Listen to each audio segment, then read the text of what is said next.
มาเบิ่งซอยกันเลยพี่น้องเอ้ยนี่เนาะอันนี้เขาว่าผู้ที่ว่าเรือจากน้ำท่วมอะนะก็คิดว่าคือสิได้เกี่ยวนำเขาอยู่เนาะแต่ว่าเมื่อมาเบิ่งมื้อนี้ก็บ่ส่งแล้วแหละพี่น้องเพราะว่าลงมาเบิ่งแบบว่ามีแต่ห้อยแบะห้อยงัวกินเนาะกินข้าวว่าผู้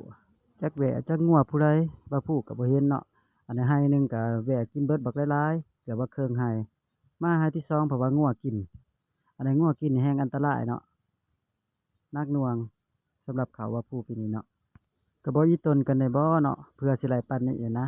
การเฮ็ดไร่เฮ็ดนาก็บ่แม่นสิของง่ายๆเนาะก็ลงทุนตั้งเท่าไรหั้นนะ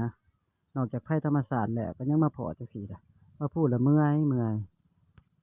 ว่าพูดก็ฝากถึงเจ้าของแหวะและเจ้าของงัวน่ะเด้อเนาะก็ช่วยรักษาช่วยปลูกช่วยมัดช่วยเลี้ยงช่วยกันแหน่เนาะให้คิดว่าถือของไผก็บ่ดีเนาะอีตนกันแน่เนาะ ไผๆก็มีงัวมีควายมีสัตว์มีเลี้ยงคือกันเนาะมีแบะคือกันเนาะแต่ว่าก็คือว่าผูกกับมัดเขาก็ผูกกับมัดนะบ่ได้ปล่อยมาสาดสายหรือว่ามาทำลายเครื่องปลูกของฟังของคนอื่นอะนะในช่วงนี้เนาะในฤดูฝนเนี่ยนะฝากถึงเจ้าของแหวะเจ้าของงัวน่ะเด้อสำหรับที่ว่าปล่อยสาดสายมากินข้าวปลาผู้อะเนาะก็ให้ผูกให้มัดให้เลี้ยงดีๆเด้อเนาะ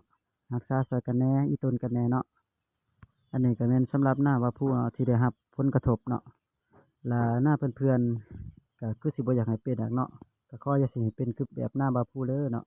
ให้ช่วยรักษาช่วยกันแหน่เนาะมีต้นเซาให้เซาหน้านำกันแหน่เด้อเนาะพี่น้องเอ้ยเนาะ